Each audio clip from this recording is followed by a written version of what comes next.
Hey, how's it going? My name is Juan, and I'm here today and over the course of several days to show you how to take care of your pressed coins. Your pressed coins are the ones you get from amusement parks when you traditionally take your quarter or your penny, you put it in the machine, and you crank that sucker, and you get out this nice flat penny with a design on it. All right. So a lot of us have done that growing up, but some people actually become a little bit serious about this. As what you can see here in front of me. In front of me, I have roughly 200 coins that I have gathered from Disneyland.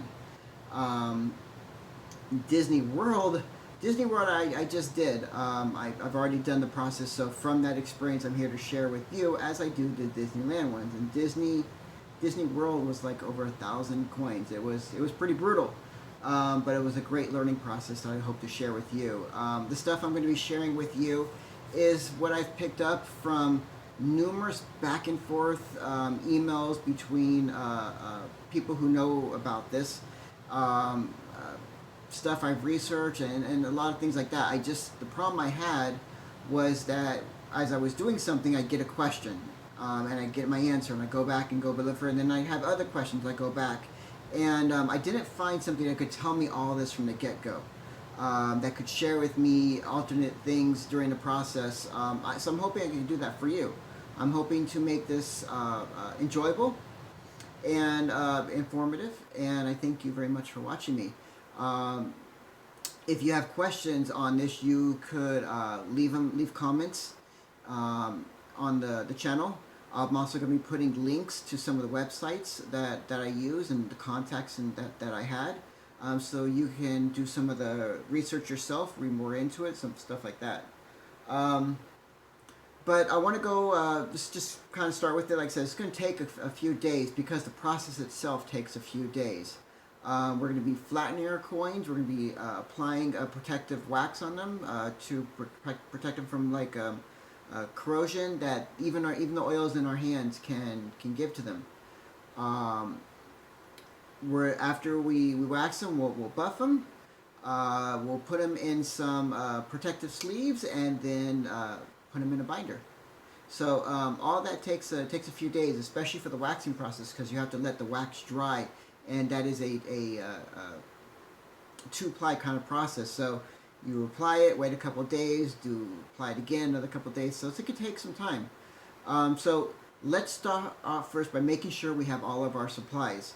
So the first thing we're going to need for the first step is something to flatten the coins with. Now, this isn't something where you can get that one tool on the bench that has those big pads and you spin the thing and it closes and presses it. Not good, because those are metal or wood and that will damage your coin. No. I know some people, really talented people, can do it with some cloth for protective purposes and some needle nose pliers and just flatten out that sucker. Now, these pennies, pennies and quarters, other coins, they go through the machine, which presses them, and the machine that they go into is round, so they get a curve in there, and you're going to want to flatten these. And sometimes the curves are not exact. It's not just simply this. Sometimes it can go like this. You can get a couple curves that you're going to want to flatten in there. The best thing I have found for it are these bad boys right here. These I found over at Michael's. You can get them over at Joann's. I imagine you can get them at any other hobby place. The kind I got here is made by Impress Art. And these are bracelet bending pliers. Really simple. And the reason I like these is because of these parts right here. It has this curve right here, which is of course for the bracelet and goes around the wrist. It's got to be curved. But what we can do is we can put this curve against the curve of the penny to flatten it out. And not only that, but the stuff that it's made out of is not going to damage the coin. That's the best part of it. So we have these. You're going to want some wax for your protective coating. This is stuff that everyone uses. There might be some other stuff, but in the people I've talked to, everyone seems to be using the same thing. And that is this Renaissance microcrystalline wax polish. This one here is a 200 milliliter canister. This is more than enough. I did over 1,000 pennies and other coins from the Disney World. I'm still only to probably right about here. All right, it will take a lot to ever go through this. I know that I say this because I know there are 2 sizes that you can buy, and I got the 200 one. All right, you kind of give it the idea of just how big it is, size, in my palm. Because that was one of the questions, like how big is it? I see a picture, but the size comparison, just how big is a canister of 200 milliliters? Well, here you go. All right. I found this at Walmart online. It's probably not inside Walmart, but on their online store, it's there. They had the best prices. You can find it at a lot of places though. I mean, if it's at Walmart, come on. So there's that, and then you're gonna want something to apply it. Some people use cloths. Some people are comfortable using their finger. I think that's counterintuitive because the oil's in your finger. I know some people use those electric toothbrushes, the ones that spin. I personally got a normal toothbrush. This is actually a kid's toothbrush because the adult ones have all the jaggeds on the edge and everything. I wanted just a flathead, soft bristle toothbrush, and that's what the kids and toddler ones are. So this is perfect for me. So I have that.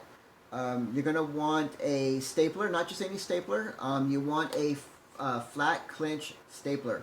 What these do is, on the bottom when you do a staple and it has that little hook, the staple hooks like this under the bottom. This will make it so it's flat. You need that because you're going to be putting and stapling these. These are Mylar 2x2 flaps. These are windowed, of course, as you can see. And you're going to want to staple these, and you don't want that hook, to make it not flat. So these right here, they're both the same size, 2x2. You can see they're different orientation and different shape. The larger one here, you notice it's wider and stretches out a little bit more. That's for your quarters and your nickels. And you have this one here, which goes up and down.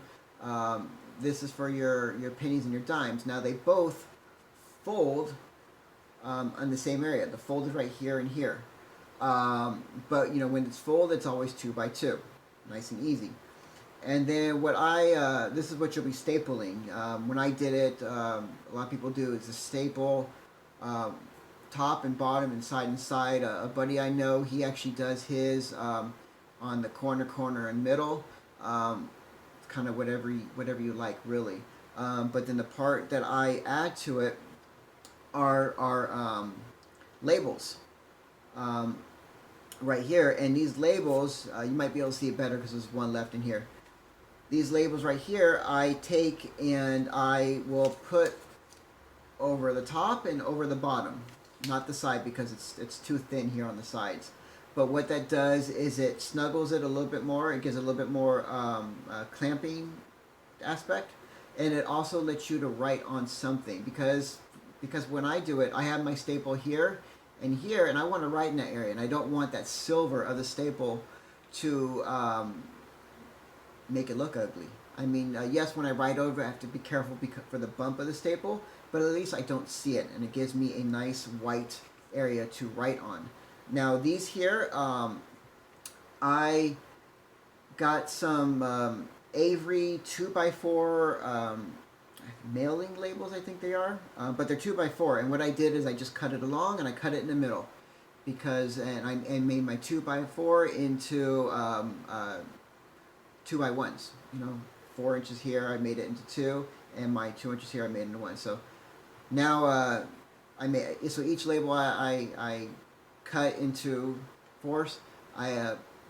Gives me 4 different things I can use.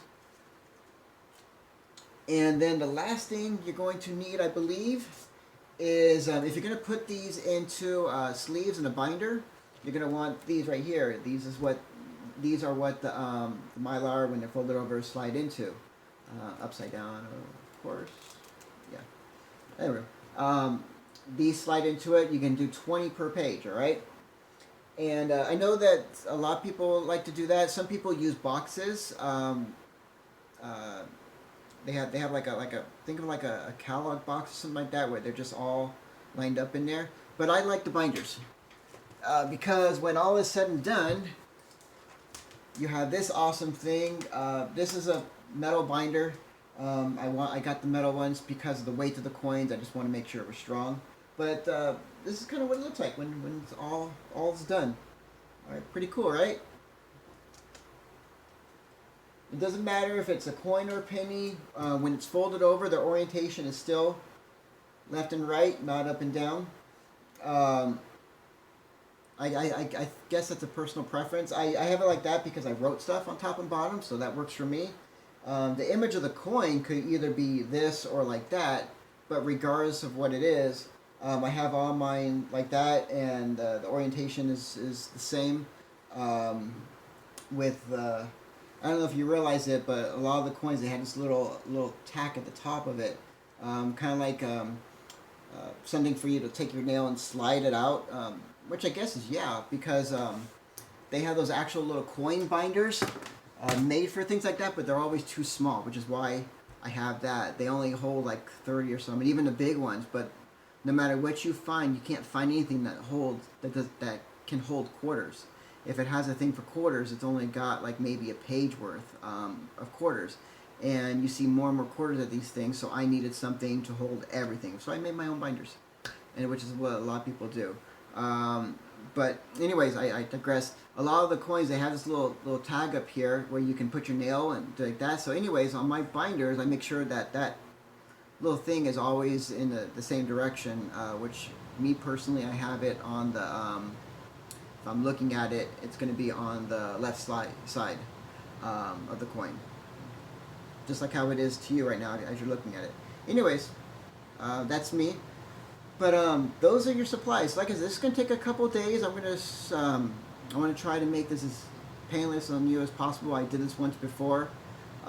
Made a video on my Facebook just to show my friends what I was doing. It ended up being a half-hour video. This may be the same. If it is, I'm sorry, but it's going to be super informative. And if you're watching it, it's because you want to take great care of these. All right. So, anyways, let's just start off. I'm only going to unbend a couple of the coins, and then I'll turn it off and continue the rest as you continue yours. And then the next time you see me afterwards, we will be starting the waxing process. And like I said, I will try to give you any information I have along the way. That's what this is all about. It's about sharing what we know, all right?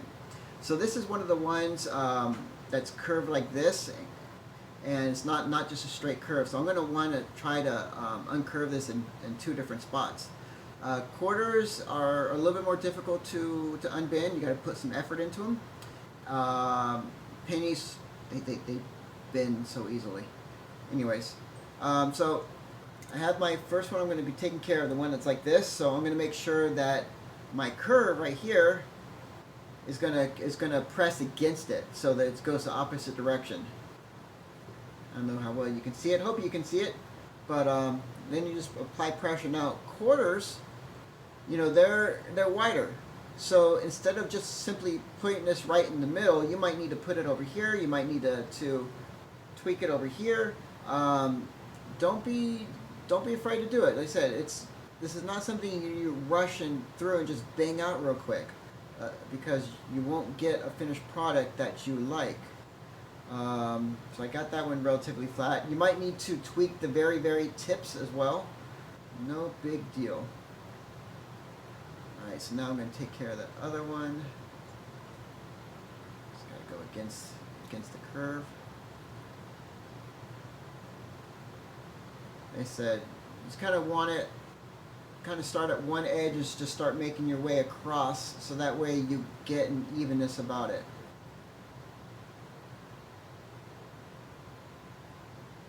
Alright then.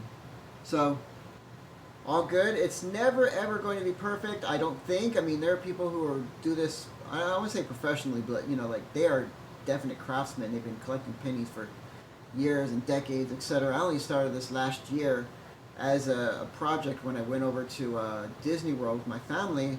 I kind of looked at it as a challenge, and so I went to Disneyworld with a suitcase full of different coins, and which made me get stopped at every single metal detector I came across, much to the dismay of my family.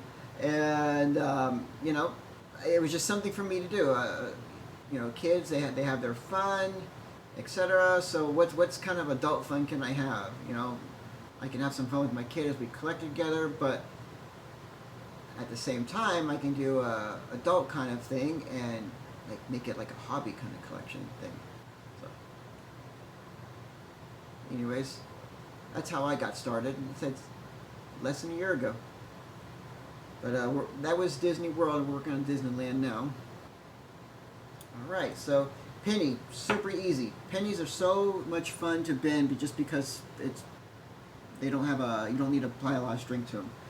But anyways, go through and tackle them. You want to make sure you get as flat as possible, because when you put them in these sleeves, you don't want that curve to be pressing against the plastic right here. It could puncture it. Not only that, but the more curved it is, the harder it is to seal these, and also the harder it is to put it in the plastic sleeves here.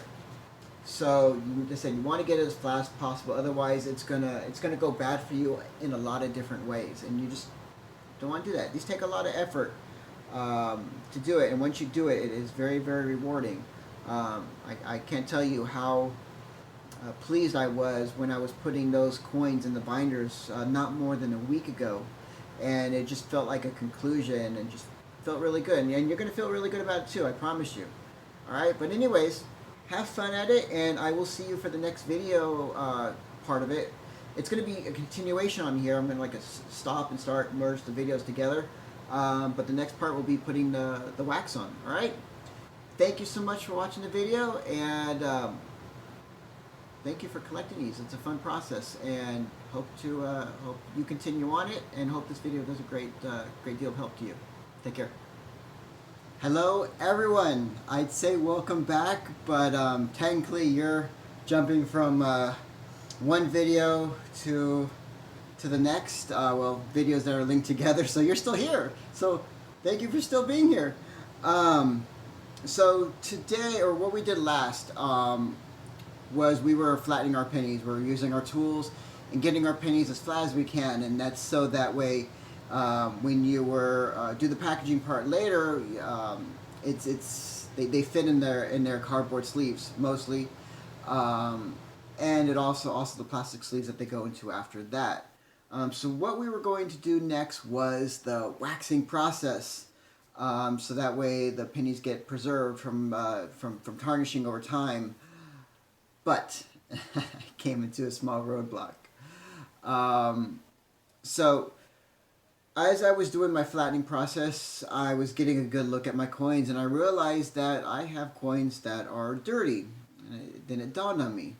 So when I first started doing this, I was working with Disneyworld coins, or coins I took for pressing over at Disneyworld, and spent a great deal of time preparing them and cleaning them.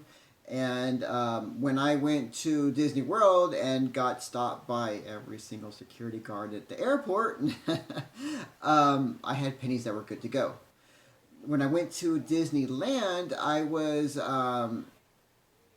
I think I was just starting to kind of get into it, and I didn't have as much forethought as I did for Disney World, and I was just using pennies. And so as a result, I had pennies that were flattened that were, not the best of quality visually. And I want to make sure that when I do the waxing, that I wax coins that are as clean as what I'm comfortable to get them to. So that way they look awesome in the display later. So that leads me to kind of want to talk about the cleaning process. So like I said, when I was prepping for Disney World and I had, the coins still circular, I used ketchup. I would dump them into ketchup. I had a little bowl. I would dump them in there and then rub around, take a cloth and rub and rinse and dry. And you have to do it really quick, because if you let them sit, that water that's sitting on the coin, it can cause blemishes on the coin surface. You don't want that. So make sure if you do it, that's the way you do it. Ketchup was the best process I found. Did a lot of researching trying to find it. And as far as home remedies go, just what do you have at home that you can use, ketchup really worked. But the thing is, is ketchup is acidic. And like anything acidic, it's going to eat at whatever it touches. Now, you're not going to see it. Naked eye kind of see it unless you leave it there for a good long time. But when you use anything acidic, you can leave little microscopic indentations in the metal. You don't want that, of course. So it's not so bad if you're doing this beforehand like I did. Because when you take a circular penny and it's got those little, it's just a microscopic indentation, and you flattened it, that's gone. It gets flattened. But if you have a coin that's already been pressed, you don't want to do any more damage to the metal that, something acidic might do. So I needed a different solution for this here because I already have my pennies flattened. So I went on my trusted website. It is Park Pennies, parkpennies.com, where you find a lot of this information, sections saying how to clean coins and everything else.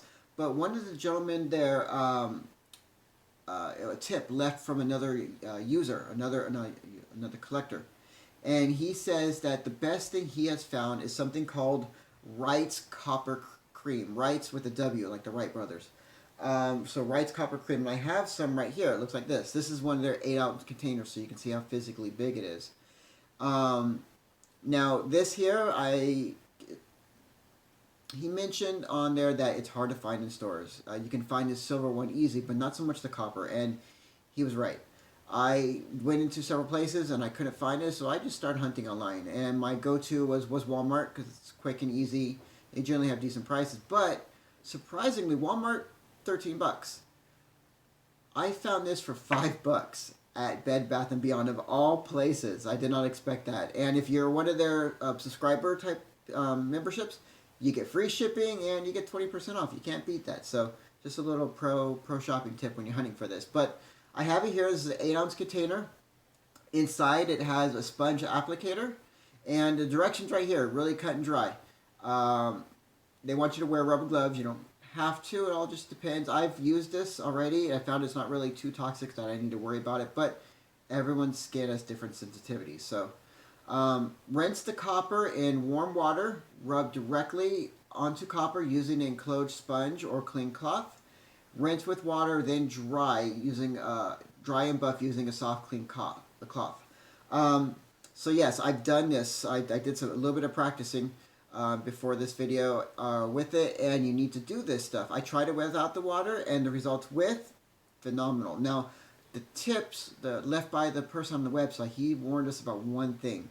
If you're using newer pennies, you gotta watch out. So newer pennies, hey, you get to learn a little bit more about pennies. So pennies over the years have changed in their composition. Originally it was all copper. And then, wars come around, we need metals for the ammunition, etc. So they changed the composition of some more coins, such as the penny. And over the years, it's gone through a number of different changes. Nowadays, your pennies are only about 5% copper. And the copper is just coating the surface. And inside, it's a zinc core. So when you're using newer pennies, yeah, they might be nice and shiny, but just remember what's underneath, because it can lead to something which we call stress marks.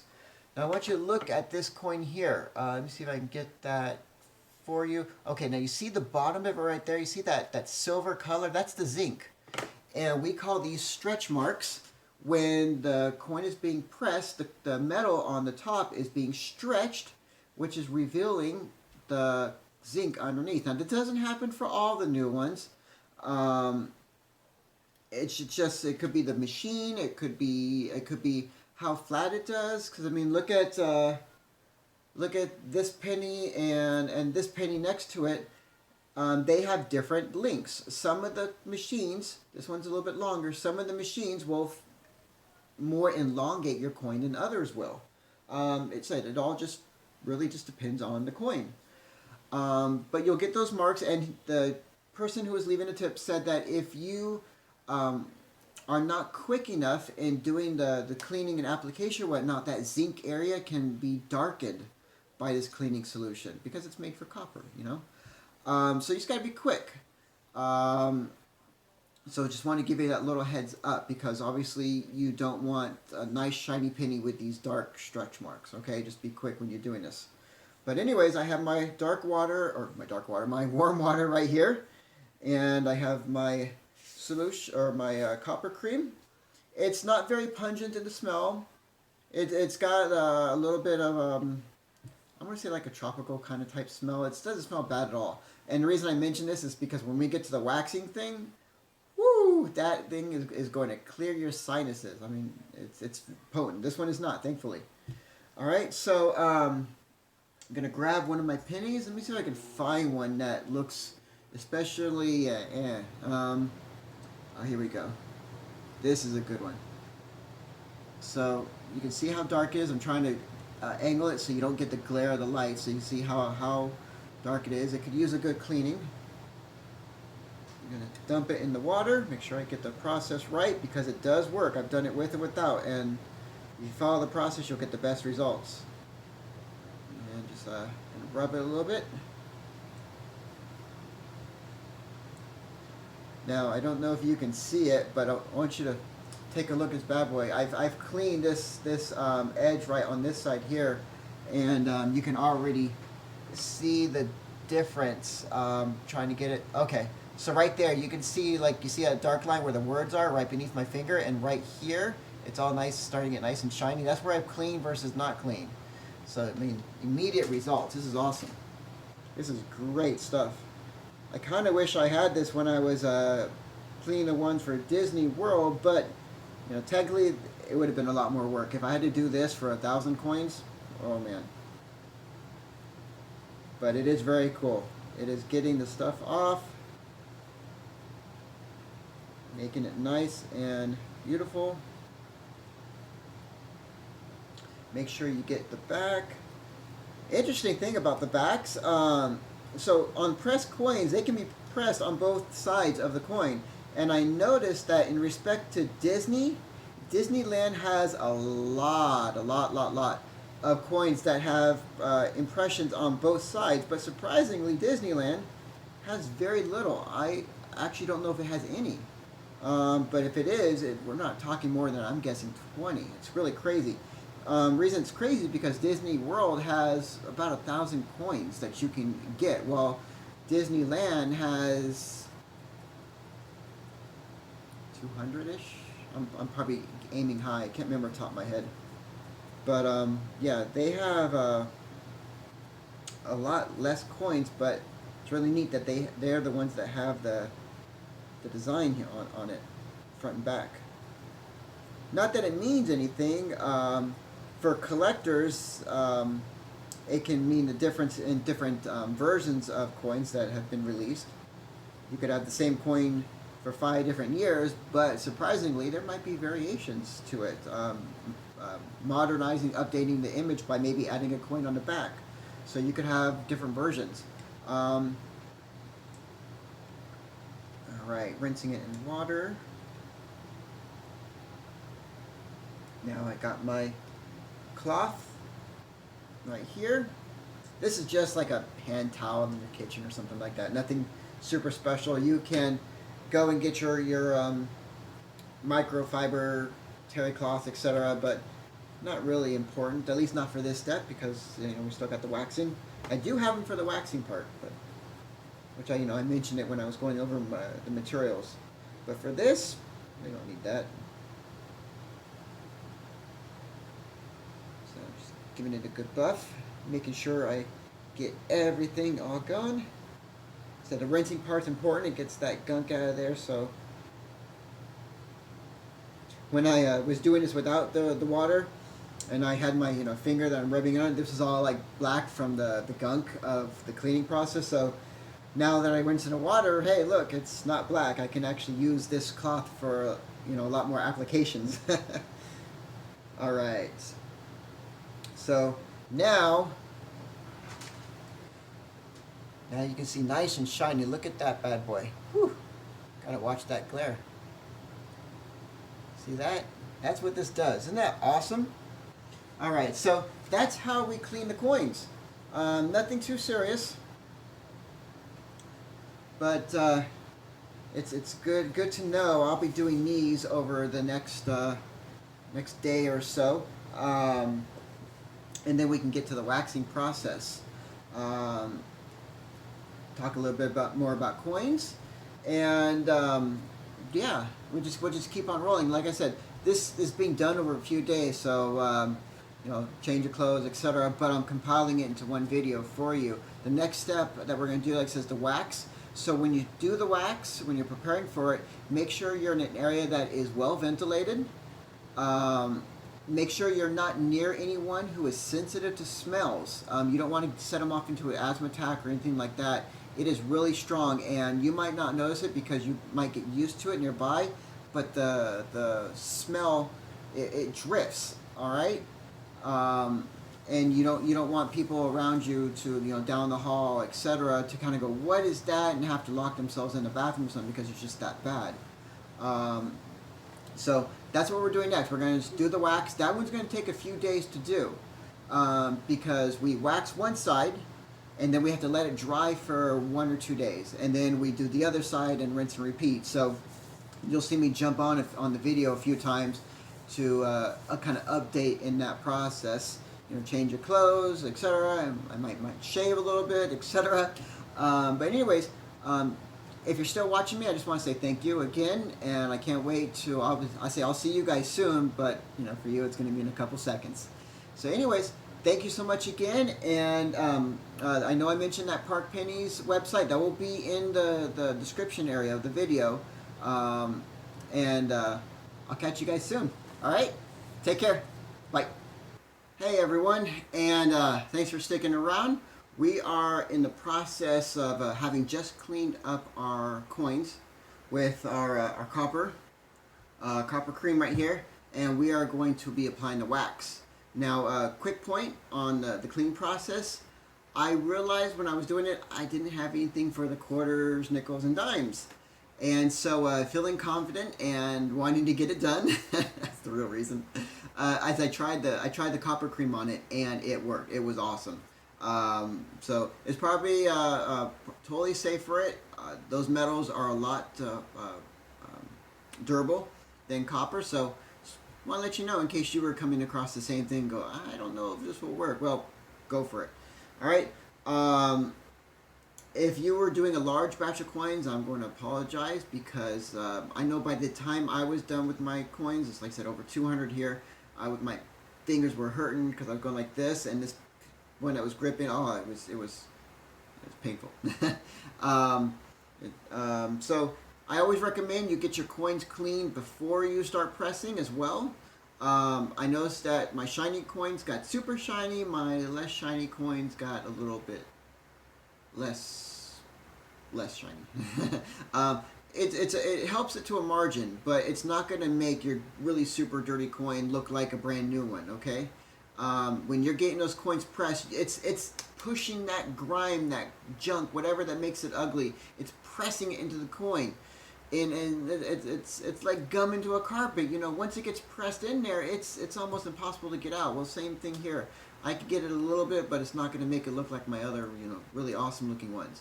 It does a great job, but if you get it clean beforehand, all the dirt and grime and whatnot that's on top of it, much easier to clean off, and you stand a much better chance of getting it looking brand new beforehand, and not having to deal with it and regret it after. Okay, so clean your coins first.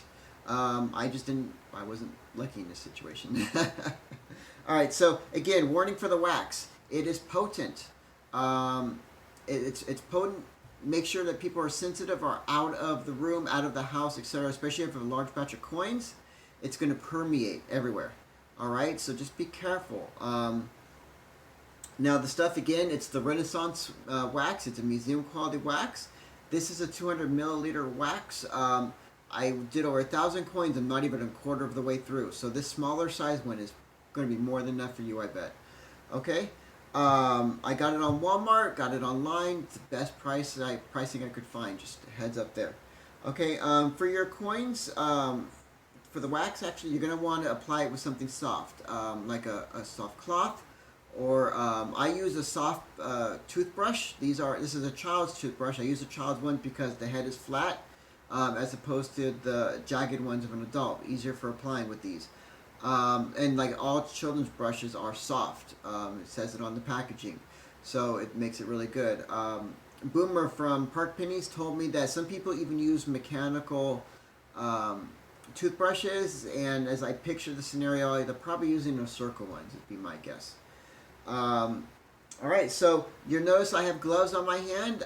When I'm applying the wax, I'm going like this, back and forth, which means I'm going to be getting it on my palm or whatever skin I'm touching. So I put this on here just to make it easier to clean up, alright? It's not because of any kind of skin issue, hazard thing, okay? So we're going to be putting on this wax. Put my coin right on here. My coins, we put on this wax to protect it from tarnishing from the air and also from the oils in our skin. Alright, during the cleaning process I was very careful when I was laying them back out that I touched very little of the coin. You know, we just clean them. Why do we want to put our oils and stuff on them, right?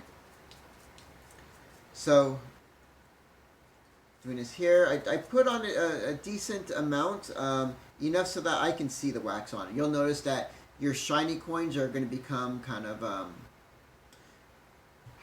not blur,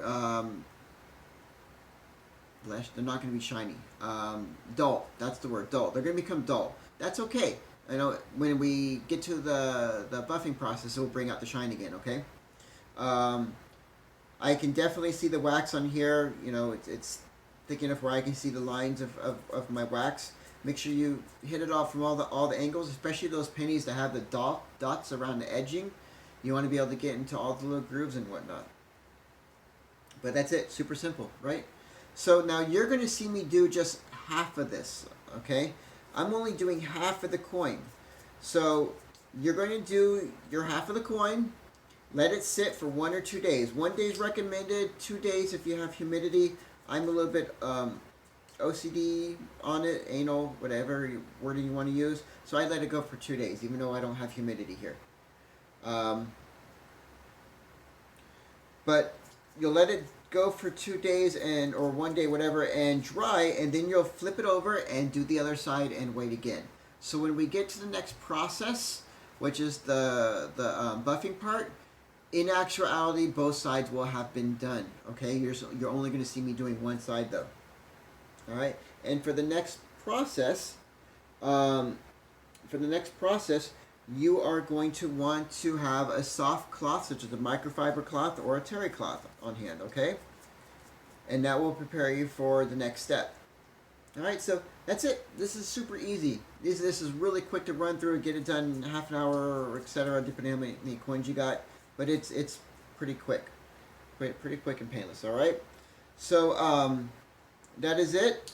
That's it. Thank you so much for sticking around, and I'll catch you. Well, technically for me, if I don't waste any time, I'll catch you in 5 days. Hey, how is it going? So we are back for you a couple seconds, and we're going to do the buffing. Now we're actually going to add a step to it. We're going to do the buffing and also put them in the mylar sleeves. Reason for this is buffing just takes a couple seconds to be a very boring video. Okay, so get your cloth ready, soft cloth, terry cloth, or a microfiber cloth, and get your stuff for sleeving. You're going to want your stapler with a flat cinch, and that's so that when it punches through the cardboard sleeves, it leaves the bottom, the teeth of it are flat. Makes it really easy for when you're putting the label over it. Okay. It also helps with the sticking process of the label. You're going to want those. You're going to want your labels, of course. Again, I had the Avery 2x4s, packing slips, packing stickers, and I cut them into fours, you know, just so now there you go. And then you have your sleeves. Now this one is for nickels and quarters, and this one here is for pennies and dimes. You'll see that this one goes up and down, this one goes left and right, but their fold isn't the same. No big deal there. Alright, so let's take our penny, I'm going to show you both a penny and a quarter. Alright? Because the way they fit in is a little bit different. Now I'm also going to be a little bit OCD on some things.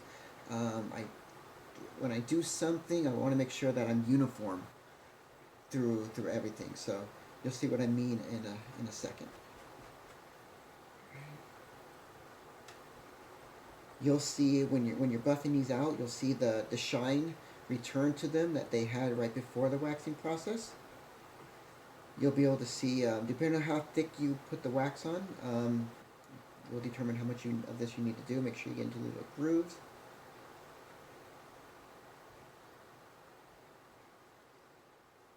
Some of the wax, as you polish it off, is you can visually see how good of a job you did. There you go. All right. Now you'll notice on your coins that they all have a little lip at the top. Right there. You see that little lip? All coins have it. Pretty much everyone I've seen. There might be some that don't, but I've done 1,400 of these. And so what I like to do as part of my OCD is if you have one that is the design is going from left and right, you'll see that little lip part is on the I know it has an official name, sorry. I know it's going to be on your left hand side. So to keep uniform, even the coins that the design is an up and down design, I have it turned so that way that little lip is always on my left hand side. Now I've done 1,400 of these, easy, and I've only seen two that are backwards, and I know they're backwards because they were left and they were designed like this, and yet that little lip was on the right side. And only two of them. I think those are probably design glitches. So, yay for rare design glitches. All right. Anyway, so that is my OCD on that. And for me, I always like to try uniform. I keep the bottom fold. These are for the pennies and dimes. I keep the bottom of it, the folding area on the bottom. And you'll notice at the top that it's not perfectly aligned. So whichever side is shorter, I let that be the back. So there we go. I'll put this in.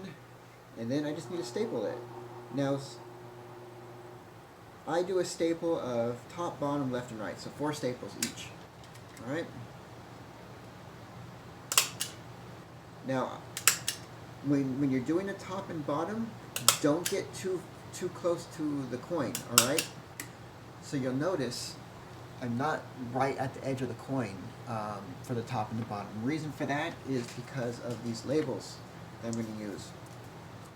The label I have folding over it. So I just kind of put it on so that way it covers make sure it covers the staple. Flatten it out. And then I take it and I fold it over. And if I put the penny, or I'm sorry, if I put the staple too far down, my fold won't cover the back side of it. It won't be able to cover the staple on the back. The reason that this is important is when you're doing your labeling, this covers the staple. It gives you like a white clean surface covering the staple so you can write over it without having that silver line uglying it up.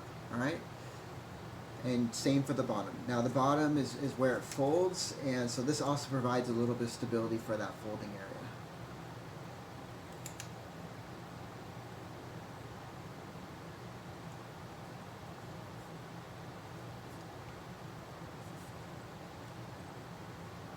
Now the quarter is a little bit different, which is why I wanted to show you a quarter, okay?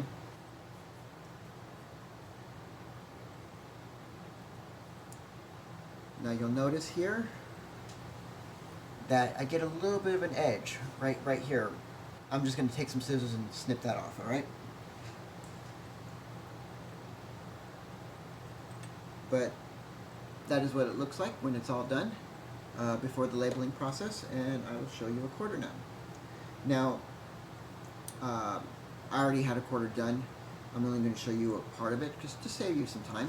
So I already did the buffing and everything, and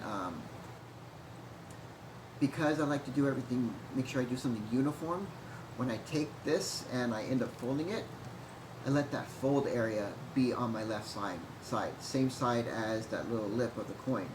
Um, Now, quarters are exact science. It's like all the other coins, but really you'll see it mostly on the quarters in how they're pressed. Some coins are stretched more than others, and you'll have to be careful and aware of that when you're putting them in here, because it's going to get really tight on the left and right side. You still want to staple both of them, but you just want to make sure that you have it centered in a way that gives you enough room to staple on both sides, okay?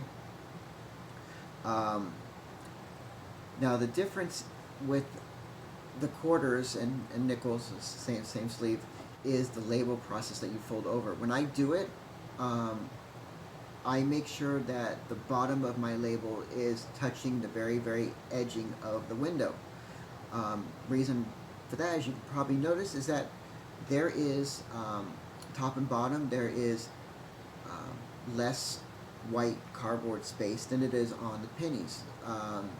So whereas the pennies, it's a worry that you're not going to have enough room to flip over and cover. Your labels are probably going to be just a smidge too long here. So see, I got that label right there at the edge, right at the top part of the window. I'm going to fold it over, and if I fold it over, watch, you'll see that it's going to cover some of the window, which is why I want to trim it a little bit. But anyways, that's the only thing about the quarters. That I need to share with you. Go ahead and go through it, and next time when we get together, we'll talk about the labeling. So again, your labels you can get at any store, Walmart, etc. These Mylar flaps I got from my guy on Park Pennies. His name escapes me, and no, it begins with an O. I want to say like Odin. I'll have it perfect in the pages. I'm so sorry, my mind just went blank on it. But he was awesome, and he sold me these. I don't know where I would have found these otherwise. They're not easy to find. And your staple you can get at, just make sure you get the right kind with the flatness. All right, but you can get them at a lot of different places. But anyways, that is it from my end. Just go ahead and go through. Be careful on your stickers. You just want to make sure that you're covering the staple. Oh, that's right. In case you have questions about the staples on the side, I don't cover them. I know Boomer told me that some people will paint them. I don't know what kind of paint. It's like acrylic or whatnot. I don't know. I just leave them as is. And for those of you who do like a triangle pattern with your staples, where you do one here and you do ones that are kind of diagonal on the two corners, I don't know how best to help you cover those if you want to cover them. I haven't seen examples. I just know that some people do that. But anyways, that is it. So again, thanks for sticking around. In a couple seconds, the video will transition into the labeling part, so you can see your finished product. All right. So catch you soon. All right, everyone. Here we are.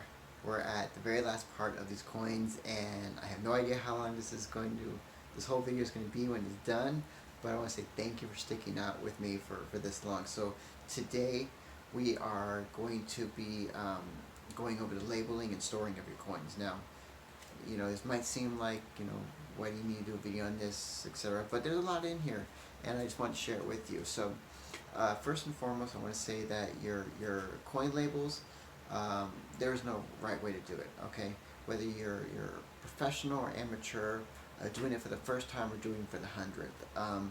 Everyone has their own labeling system. If you're a little bit OCD or you're a little bit more on the pro side, you might want to have things like your coin numbers. If this is purely for fun, then something like the date that you acquired, said coins, that might be more relevant to you. But there's a lot of things in here that I just wanted to show you what most people do. They don't do all of them, or maybe some really do. Just depends on the person, of course. So I have a bunch of sections I'm going to read off to you, so you kind of get an idea for what people do. Now, before I do that, I want to share with you some of the sources of information on here, and that is the Park Pennies parkpennies.com. It's all one word, and that's for Disneyland. And then there is press coins with an S, .com, and that is for Disney World. Now, Disneyland has an official numbering system in there, okay, for all your Disneyland coins. The one for Disney World, it's an unofficial one, but it's the only number one I've ever come across. I think it's kept unofficial because there's a large gap of time where people just weren't updating them and applying the numbers and so forth. That's what the story that Boomer told me. But if you're like me, I started this in October of 2019. I had no problem with my coins. You know, it's right now, here and now, they're on the ball. So you go ahead and use that for your numbering system if that's what you want. But from those same websites, from those same coin lists, you can get some of the information, such as you get the coin name, you can get the machine name, just that kind of stuff. So there's a lot of uses just for just simply grabbing those lists. So here are the things that you can put on there. You can do the coin name, like I mentioned, the park you got it at, the section of the park, and the machine at the park. Coin type, whether it's the penny, nickel, dime, quarter. People who do implement that on their labeling usually put a parentheses and then an initial for whatever it is. You know, P for penny, D for dime. The orientation of the coin, whether it's the horizontal or the vertical, same thing. It's parentheses with an H or a V. You can put the date acquired. You can also make a note as if it's retired or not. So those are the bits of information. There's probably more that you want in there or that you could put in there, but those are the ones that most people use in some, maybe like I said, maybe not all of it, but in some fashion they're grabbing some of these categories and that's what they put on here.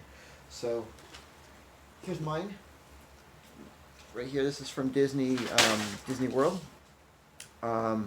You can see I use different color inks. This is the front of it. I try to keep it minimal on the front because you don't want it taken away from the image.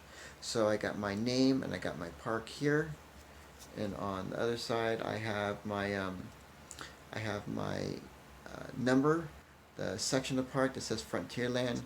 Over here I have the date I acquired, and if it's been retired, you usually put a parentheses R right above it, and then here is the machine name that I got it from, and that's how I do it. All right. So now that you got your label and you're going to go through your label, you're going to want to know how to store it. So some people, there's two popular ways. Some people store it in boxes. It's just taking a bunch of these and they're just a row of them. All right. Probably use like index card or something like that in order to have some kind of break them up in different sections of sorts. Or you can be like me and you can put them in binders, and if you put them in a binder, I showed you these earlier, these are the flaps, 20 on here, 5 rows of 4 each, and those can go into your standard 3-ring binder, but your binder needs to be anything but standard. Standard binder is the metal spines that are metal rings on the cardboard spine, and because of the way the coins, it's guaranteed just to rip out at some point in the future. All right, it's not made for that kind of weight. Not that these are really heavy, but these are definitely a lot heavier than pages. All right, so went to my buddy Boomer, asked him, say, you know, what can I do? He said, you know, there's binders with piano hinges, and yes, these things are also called trapezoid binders. I looked at them and I didn't like them. All right, they definitely look sturdy enough, but I just didn't like how they look. So I went looking for metal ones and found a lot of aluminum binders, nice and shiny, but they were lacking style, and I didn't quite like it. Also, I was afraid that the bottom of the binder would scrape up whatever I put this on, whether it be like a bookshelf or top of desk or something like that. So I came across this. These are really cool. Look at that. You see this, you know, from the side. It comes in blue, black, obviously the red and the white, and the shiny. But this is, I got this from a place called Binder Tech, BINDERTEK.com, and these are called the Optimum binders. they have there's a metal hinge or metal spine, beautiful sturdy hinges. The rings in here are double ring, and the locking mechanism is like it's unreal. These are just awesome. But when you do it, look all pretty. Look at that. Made my cover sheet right there, and then you got my coins. This right here is just a little cutout I did. I made this myself. It just gives me what section of it is. Because you notice right here, this is a Magic Kingdom from Disney World, and this is just the section of the park that I'm in. But you know, just like that. You know? Anyways, these are really gorgeous. If you're gonna do some binding, or when you're doing the labeling process, just heads up, pro tip: just be careful of the ink you use. Obviously, we try to use really fine point ones, and in doing so, we usually we have the one that's not a ballpoint pen. We usually use fine tip ink pens, and some of those can take a while to dry or they can smear. So just be careful when you're picking and choosing those. Maybe practice on one of your labels before you stick it to the coin. Across the ones I had the Sharpies. I didn't like the Sharpies, even though they're ultra fine point. They were still thicker than I liked. I found these. These are the ones. All the pins I used. These were just awesome. These are the Uniball Vision Elite BLX. I got all these different colors. I'm gonna bust out and use them on my Disneyland ones, and I can't wait to dive into those because they just did a great job. I had like a mixture of other pins, and I had I think just the black version of that, and it was really great. So yeah, so that's kind of it for the labeling and binding thing. Want to give a shout out to my buddy Boomer over at parkpennies.com. He's the one who fed me so much information. And Oded, Oded, he's also on parkpennies.com. He's the guy who Boomer connected me with to buy most of my supplies. He's a really cool guy. Now, I wouldn't have been able to do a great job if I didn't have an app on my phone that helped me when I was at the parks. And the best app I found is made by Bad Llama Group. They have an app for both Disney World and Disney Park, and they're always updating it. I mean, I'm in contact with the guy who runs it and does all the updates and everything. We're like collaborating to try to improve it for people like me and like you. So if you need an app, get it. It's awesome. You can input it when that you collected the coin, the date in there, any special notes. It just helps you keep track of what you have and what you don't have.